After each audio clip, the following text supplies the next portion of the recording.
হ্যাঁ, বাবা লাইনে আছে, আপনি একটু ধরুন, তারপর বাবা কথা বলবে আপনার সঙ্গে। অনেক ডাক্তার দেখাচ্ছিস তো বেটি? হ্যাঁ, কোনো কোনো সময় সেরে যাচ্ছিস, আবার যেইকে সেই হয়ে যাচ্ছে। হ্যাঁ, ডাক্তারি করছি, ডাক্তারি কাজ হচ্ছে না তো, রোগ ব্যাধিতে ভুগেই যাচ্ছি। খাওয়া দাওয়াও তো ঠিক করতে পারিস না। না, খেতে পাচ্ছি না একদম। এবং স্বপ্নও দেখছিস।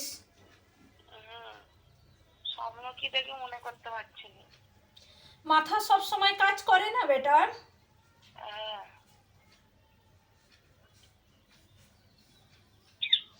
হাঁটা চলাও ঠিক মতন করতে পারিস না। না না, হ্যাঁ, হাঁটাচলা করতে পারছি না, পা ভারী হয়ে যায়, ফুলে যাচ্ছে, মুখ হাত ফুলে যাচ্ছে। ডাক্তারের ওষুধ কোনো কাজ করছে না, যেটাই খাচ্ছিস যেটাই দেখাচ্ছিস সব অন্য রকম হয়ে দাঁড়াচ্ছে বেটিয়া। সত্য থেকে করে রেখেছে। হ্যাঁ, দেখছে বাবা, দেখছে, লাইনে দেখছে, একটু ধরুন। বাবার কেন হচ্ছে এই সমস্যাগুলো? যত ডাক্তার দেখাচ্ছে কিছুতেই ভালো হচ্ছে না। শত্রু তো পিছনে রয়েছে বেটা, সব সময় অন্য রকম ভাবে কিন্তু এক কারসাজি করে যাচ্ছে। তার জন্যে জিনিসগুলো বেশি হয়ে যাচ্ছে। নিজেই তো বুঝতে পারিস, অমাবস্যা পূর্ণিমা হলে বেড়ে যায়। বুঝতে পারছি তো।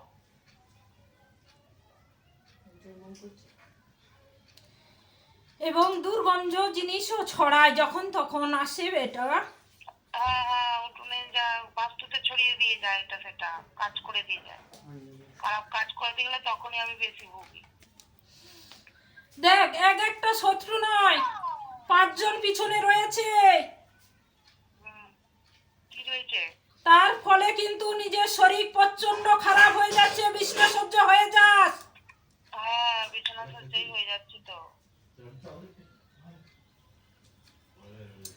এক বান মারা রয়েছে, তান্ত্রিক ক্রিয়া করা হয়, অমাবস্যা পূর্ণিমা হলে শরীর ছেড়ে দেয়, অস্থিরতা ভাব করিস।